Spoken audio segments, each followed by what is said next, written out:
Audio Jungle.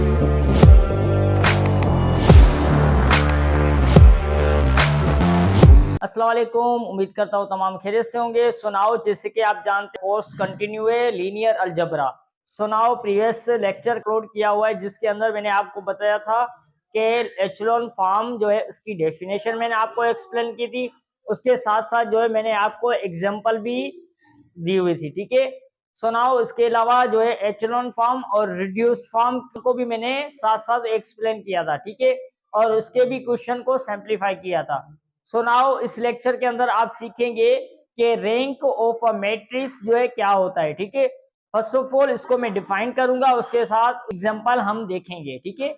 So now यहाँ पर देखिए बहुत ही इंपॉर्टेंट पार्ट है ये, क्योंकि ये जो है आपके लीनियर अलजबरा के अंदर जो है पूरे कोर्स के अंदर जो है ये कंटिन्यू रहेगा, ठीक है। एचेलॉन फॉर्म जो है बहुत ही इंपॉर्टेंट से जो आपके पूरे लीनियर अलजबरा के अंदर जो है 70-80% जो है यूज होता है, ठीक है।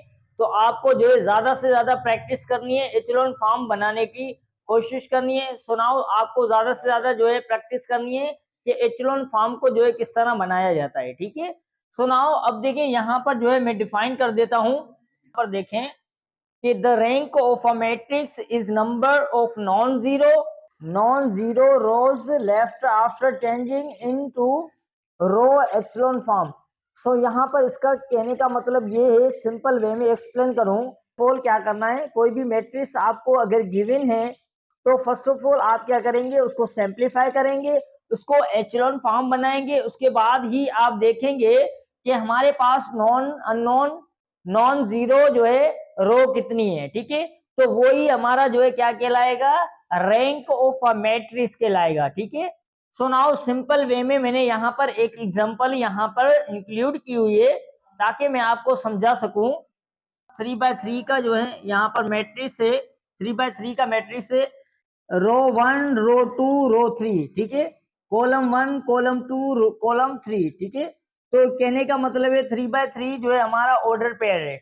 सो यहाँ पर देखिए आपके पास ये क्या है, हमारे पास ये जो रो है ये नॉन जीरो है, नॉन जीरो रो है, और ये आपके पास जीरो रो है, और ये आपके पास नॉन जीरो रो है।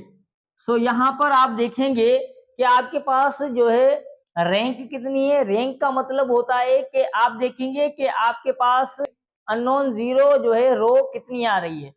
तो हमारे पास जो है देखिए 1 एंड 2, तो इसका मतलब है आपके पास जो है रैंक क्या है यहाँ पर 2। सो बहुत ही सिंपल कॉन्सेप्ट है। तो आप इसको जो है किस तरह लिखेंगे, रो 1 ए हमारा कॉलम है, ठीक है, इज इक्वल टू 2। और इसको दूसरे वे से भी लिख सकते हैं किस तरह, ये भी हमारी रो की निशानी है, साइन है, रैंक की साइन है। सो ए इज इक्वल टू आपके पास है 2। सो इसका मतलब है कि हमारे पास जो है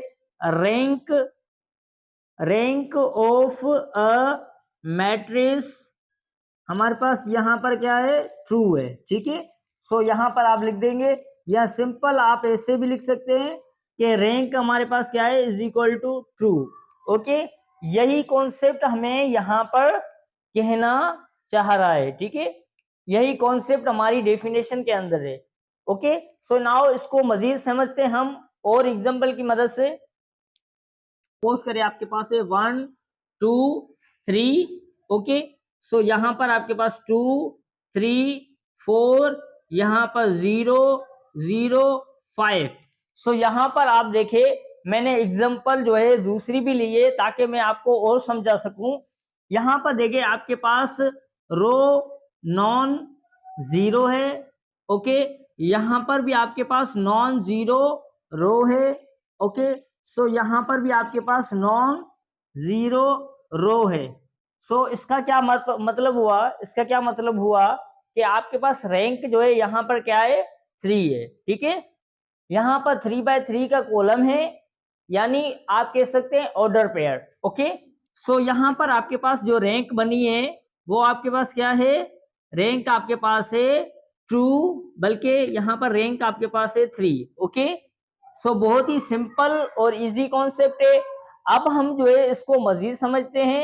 आप देखेंगे कि आपके पास जो अपर ट्रायंगुलर मैट्रिक्स है वो आपका क्या होना चाहिए, जीरो होना चाहिए। ठीक है, आपका क्या होना चाहिए, जीरो। सपोज करें यहां पर देखें आपके पास अपर ट्रायंगुलर जो है मैट्रिक्स क्या होना चाहिए, हमेशा जीरो होना चाहिए। सपोज करें आपके पास यहाँ पर 1 2 3, यानी हमने क्या किया, रो 1 रो 2 एंड रो 3 बनाया। ठीक है, तो आप देखेंगे कि आपके पास जो है क्या होना चाहिए, अपर ट्रायंगुलर जो है क्या होना चाहिए, जीरो होना चाहिए। सपोज करें आपके पास जीरो है, यहां पर भी जीरो होना चाहिए, यहां पर भी जीरो। तो ये देखेंगे कि आप जो है यहाँ पर आपका अपर जो ट्रायंगुलर होगा वो हमेशा क्या होना चाहिए, जीरो ही होना चाहिए। तभी हमारा पॉसिबल है कि हम जो है इसको रैंक को आराम से फाइंड आउट कर लें। ठीक है, सो अगेन हम जो है, सो नाउ अब हम देखते हैं कि हम जो है क्वेश्चन को किस तरह सिंप्लीफाई करें ताकि आपका जो है और जो है कॉन्सेप्ट बने। सो नाउ प्रीवियस लेक्चर के अंदर मैंने आपको एचेलॉन फॉर्म निकालने का तरीका सिखाया था। अगेन मैं यहाँ पर एचेलॉन फॉर्म निकालूंगा, उसके बाद जो है आपको बताऊंगा कि हम जो है इजीली इसको किस तरह जो है जान सकते हैं कि हमारी जो है रैंक यहाँ पर क्या आई है। ठीक है, अगर आप स्क्रीनशॉट लेना चाहते हैं तो आप ले सकते हैं। ठीक है,